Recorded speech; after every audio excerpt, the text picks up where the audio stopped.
Throughout our lives, we're told that we are in control of our path through life. And as long as we sort of make wise decisions, everything will turn out all right. And when things don't turn out all right, the saying we hear is everything happens for a reason. But that's not true. So here's a scenario and a true story. On October 30th, 1926, Henry Stimson and his wife stepped off a train and arrived in Kyoto, Japan. They were tourists, nothing more. They checked into room 56 at the nearby Miyako Hotel. Once they settled in, they proceeded to do regular touristy things like visit Kyoto's garden, marvel at the historical temples, and just soak in the city's rich culture.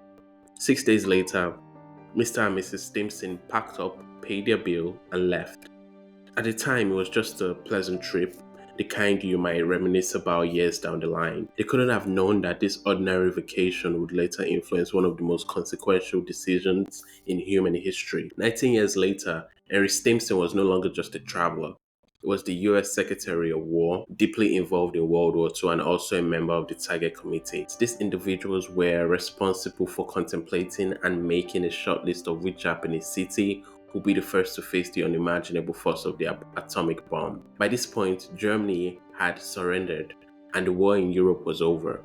The United States now focused all its military might on ending the conflict in the Pacific. The gadget, as they called it, was intended to force a Japanese surrender. Stimson and the Target Committee had to select a city whose destruction would be so overwhelming that it would shock Japan into submission.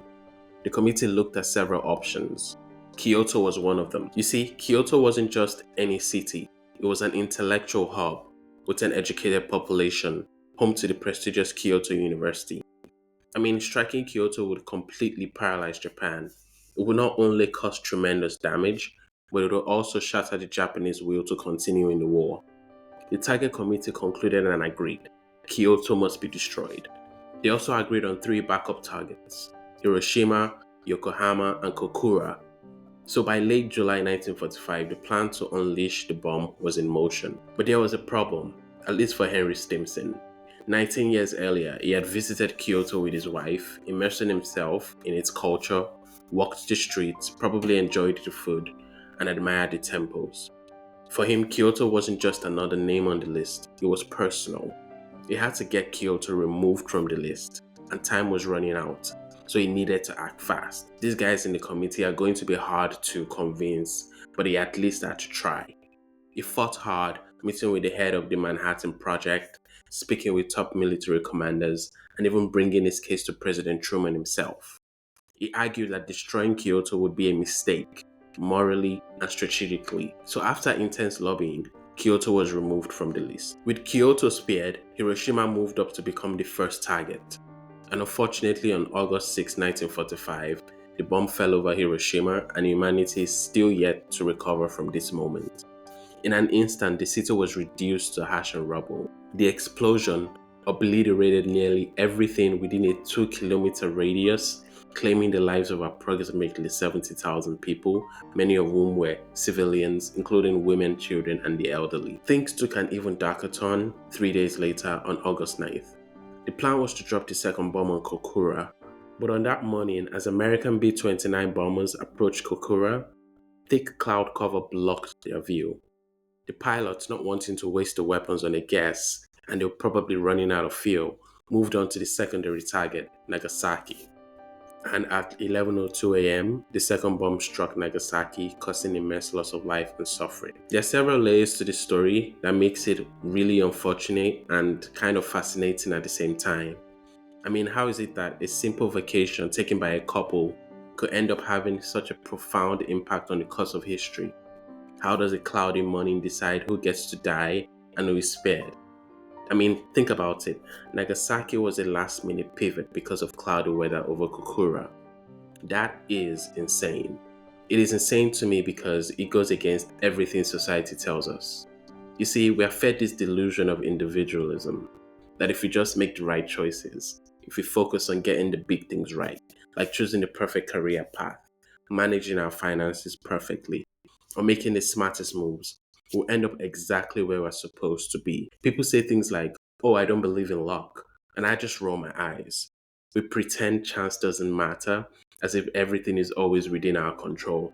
when in reality it's not. You see, if you squint closely enough at reality for more than a second, you realize that there are small, seemingly unimportant, random things happening every second. And these moments, however small, make a huge difference. Maybe you decided to press snooze on your alarm one morning and ended up leaving the house 15 minutes later than usual. Because of that, you rushed through traffic just a bit faster. You took a different turn and ended up passing by a cafe you normally would have missed. As you glanced inside, you caught a glimpse of someone reading a book you love. And later that week, you struck up a conversation with them. Maybe that person recommended a job opening you never knew existed, leading you down a career path that changed your life. Or maybe you got delayed just enough that you avoided a bad accident you might have otherwise been caught up in. I like to think of it as this long thread that we keep pulling, not knowing how far it goes or what it's connected to. Every choice, every tiny shift in our routine can set off a chain reaction that stretches far beyond what we see in the moment. That's the beauty and the terror of it. The idea that small, random things can shape our lives in big ways, and most of the time we don't even notice it happening. When people say everything happens for a reason, it's comforting. It suggests that even our worst moments are not random. They're part of some greater plan. I get why the idea sticks around. It can give us hope when life feels unpredictable. But then you look at the Stimson story and the city of Kyoto during World War II. If everything truly happened for a reason, then why did Kyoto get saved and Hiroshima get destroyed? Was it all part of some grand design that one city was spared because a man remembered its beauty from a trip taken decades earlier, while another city was condemned because of a last-minute shift in the weather? Listen, I know I'm diving into some big, almost unanswerable questions here. I get that not everyone cares about the why, and asking these questions can feel annoying or sometimes pointless. Trust me, I'm aware of how these deep dives might seem, but I can't help it. These questions keep circling in my mind, and I still have to ask. But why though? Why do things happen? I guess what bothers me when people say everything happens for a reason is this. How can we claim there's a reason for everything where we don't really know what that reason might be? If you lived in Kyoto during the war and later learned how close your city came to being destroyed, you might feel relieved, even lucky. Maybe you think you were spared for a reason. But at the same time, how do you hold that relief alongside the knowledge that Hiroshima and Nagasaki weren't so fortunate? That's a heavy cognitive dissonance. It's hard to feel truly special or deserving knowing that others suffered so terribly. It's also easier to find a reason when things go well. When life plays out in your favor, you can imagine that it was always meant to be. But when tragedy strikes, when the outcome is too terrible to justify, the whole everything happens for a reason idea starts to crack. I know some people might listen to this and disagree with me, so let me try to strengthen your side of the argument for a moment. Let's say you believe that Kyoto was spared for a reason. Maybe so it could remain a cultural center or because it was meant to survive and teach us something. If we accept that, then we also have to accept that there was a reason for Hiroshima and Nagasaki to be destroyed. Suddenly, that comforting idea falls apart. It will mean that even horrific suffering had some grand purpose. That's hard to swallow, isn't it? I remember when COVID-19 hit and turned the world upside down. I had a job that, by sheer luck, wasn't affected. I could keep working remotely, didn't have to worry about a sudden drop in income. But I knew people who worked in tourism, friends who watched their livelihood vanish almost overnight. One day they were fine, and the next day they were jobless with no easy way out and no easy explanation whatsoever. It wasn't because they made bad choices or didn't work hard enough. It was just a random roll of the dice that put their industry in the crosshairs. If at that moment someone had told them everything happens for a reason, maybe you just can't see it yet, would that really have helped? They might have felt comforted for a second, but deep down, it's not so simple. Sure, maybe losing that job could push someone to finally start that business they've always dreamed of. But it could also set off a chain of tough breaks, like a missed rent payment leading to eviction or financial stress causing health issues. These ripple effects are real, and they're not always positive.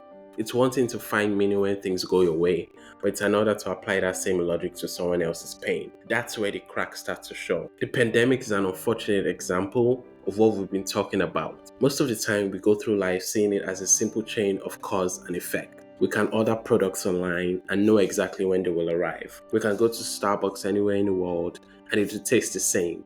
It doesn't feel like our immediate daily lives is changing much. But outside of our bubble, the world is actually changing faster than it ever has before. You see, we've been able to optimize and engineer the world to a level where Starbucks tastes the same and your Amazon package gets delivered on time. But the consequence of this is when things go wrong, the ripple effects are much more profound and immediate. So while your daily life feels the same and sometimes even boring, a virus that starts in a lab thousands of miles away can spread beyond its walls and completely bring the world to its knees. Your package arrived on time, sure, but there are wars happening right now and rivers drying up somewhere else.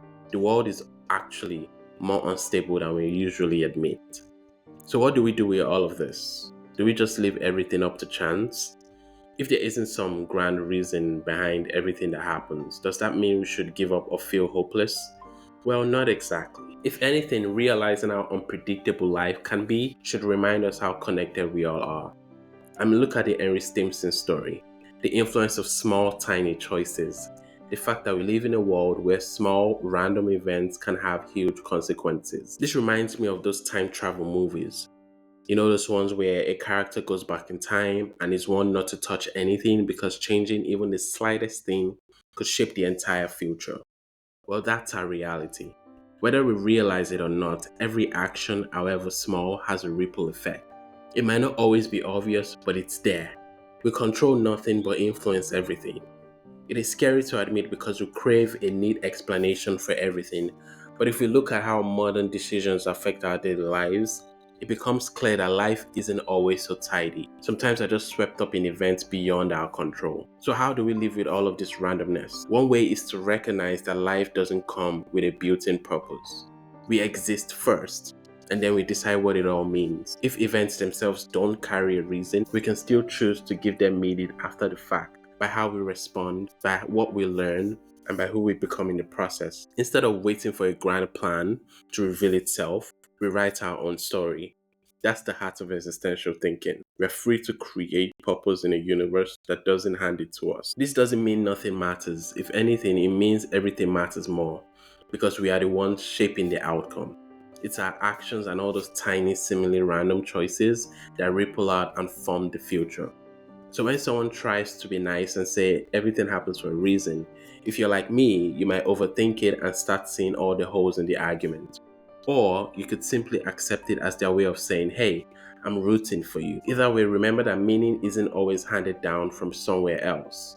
We often create it ourselves. And maybe that's enough to know that even in a messy, unpredictable world, we can still find purpose in the little and the big things that we do. And who knows, maybe that's the only reason we really need. Thank you for watching. Please subscribe to the channel, leave a like and share the video. It really helps. I'll talk to you soon and Happy New Year.